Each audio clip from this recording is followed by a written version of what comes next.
लगातार पाकिस्तान की नापाक हरकतें कम नहीं हो रही हैं। पिछले एक हफ्ते की बात करें तो 17 बार सीजफायर का उल्लंघन पाकिस्तान कर चुका है।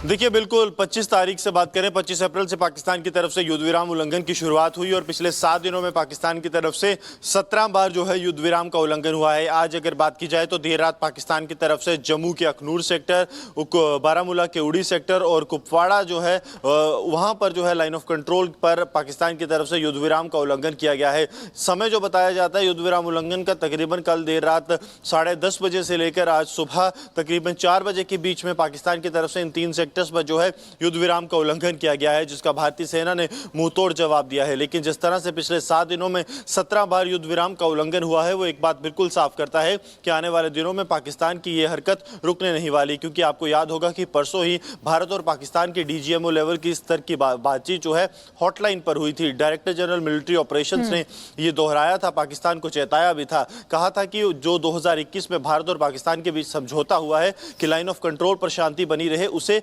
पालन किया जाए। लेकिन उसके बाद कल हमने देखा कि 6 सेक्टर्स पर युद्ध विराम का उल्लंघन और आज एक बार फिर 3 सेक्टर्स पर पाकिस्तान की तरफ से युद्ध विराम का उल्लंघन, भारतीय चौकियों को निशाना बनाना साफ दर्शाता है कि शांति पाकिस्तान तो बिल्कुल नहीं चाहता। एक तरफ पाकिस्तान जो है ये बताता है कि उसे डर है कि भारत जो है उस पर बड़ा हमला कर सकता है, दूसरी तरफ पाकिस्तान भी कोई कसर ये नहीं छोड़ रहा कि भारत जो है नियंत्रण रेखा पर उसको जो है मुंहतोड़ जवाब दे। क्योंकि आप देखिए कि जिस तरह से पिछले 7 दिनों में 17 बार युद्ध विराम का उल्लंघन नियंत्रण रेखा पर हुआ है, ये साफ दर्शाता है कि पाकिस्तान किस तरफ जो है चलना चाहता है। इसके अलावा अंतर्राष्ट्रीय सीमा पर भी कल हमने देखा कि प्रगवाल सेक्टर में पाकिस्तान की तरफ से जो है युद्ध विराम का उल्लंघन किया गया था। बिल्कुल गुरसिमरन, जो मुंहतोड़ जवाब है वो दिया भी जा रहा है और आगे भी दिया जाएगा। बहुत बहुत शुक्रिया हमारे साथ जुड़ने के लिए। तो गुरसिमरन हमारे सहयोगी हमारे साथ जुड़े थे, तमाम जानकारी दे रहे थे। लेकिन आपको बता दें कि वाटर स्ट्राइक और फिर डिजिटल स्ट्राइक के बाद मोदी सरकार ने पाकिस्तान के खिलाफ एक और बड़ा फैसला किया है। बुधवार को लगातार मंथन के बाद पाकिस्तान पर आर्थिक स्ट्राइक करने का फैसला किया गया है और ये आर्थिक स्ट्राइक भारत ने पाकिस्तान के लिए अपना एयर स्पेस बंद कर किया है। रिपोर्ट आपको दिखाते हैं।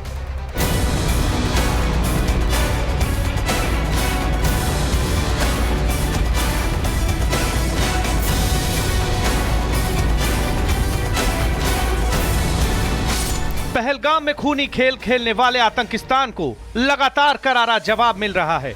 पाकिस्तान भले ही कितनी ही गीदड़ भभकी दे, लेकिन मोदी का टारगेट फिक्स है कि आतंकिस्तान को पनाह देने वालों का अंत जरूर होगा।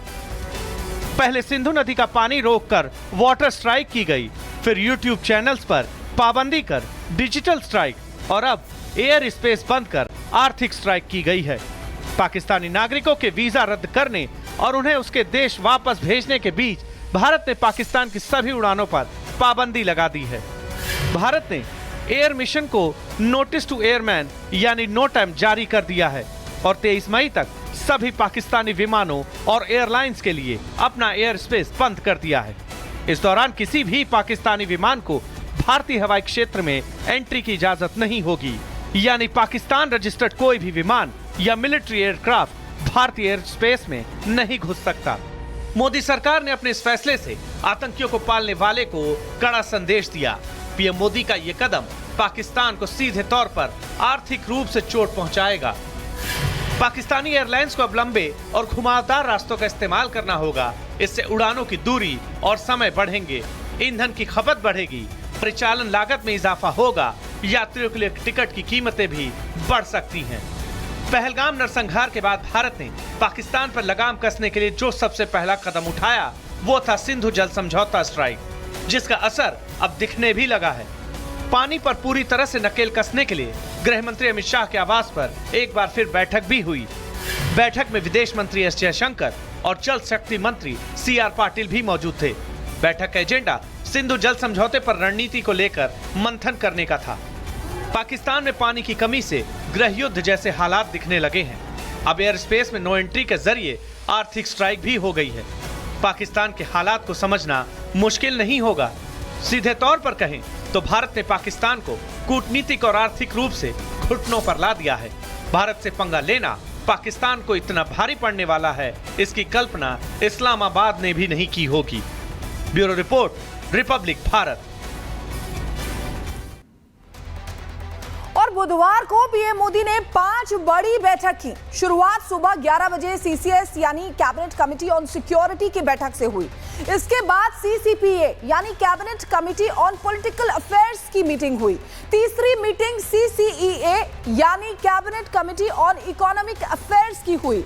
दोपहर 12:30 बजे प्रधानमंत्री नरेंद्र मोदी ने कैबिनेट की बैठक बुलाई। सूत्रों की माने तो फिर पीएम आवास पर 4 मंत्रियों के साथ बैठक की, जिसमें आपको बता दें कि गृह मंत्री अमित शाह मौजूद थे और साथ ही साथ और भी कई लोग उसमें शामिल थे। तो ये 4 मंत्रियों के साथ ये बड़ी बैठक हुई है, जिसमें माना जा रहा है कि बड़ी तैयारी यहां पर की गई है। तो ग्राफिक्स के जरिए आपको बताया कि मीटिंग में कौन कौन शामिल था। लेकिन पहलगाम आतंकी हमले के बाद अब भारत के तेवर देखकर पाकिस्तान के पसीने निकल रहे हैं। पाकिस्तान को डर लग रहा है कि भारत नहीं माना तो पाकिस्तान का मिट्टी में मिलना तय है। आखिरकार अब क्या पूरी खबर सामने आ रही है, बता देते हैं आपको इस रिपोर्ट में।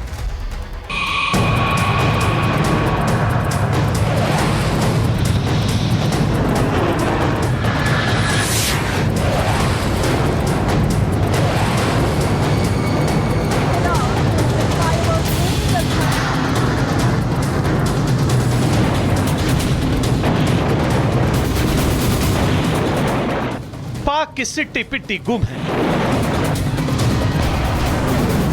हिंदुस्तान का एक्शन देखकर पाक टेंशन में है। पाक को डर सता रहा है कि भारत किसी भी वक्त उस पर हमला कर सकता है, जिसे लेकर पाकिस्तान के हाथ पांव फूले हैं। पाक की सबसे बड़ी टेंशन यह है कि आखिर जंग खाए हथियारों के दम पर उसकी सेना भारत का सामना कैसे कर पाएगी। लेकिन पाकिस्तान के लिए इस वक्त सबसे बुरा सपना रफाल बन गया है। रफाल की दहशत पाकिस्तानियों पर इस कदर हावी है कि इन दिनों पाकिस्तान में हवा की सरसराहट भी हो रही है तो उसकी सेना कांपने लगती है। पाकिस्तान में रफाल की दहशत का आलम यह है कि बीते बुधवार को पूरा पाकिस्तान रफाल के डर से बेचैन दिखाई दिया।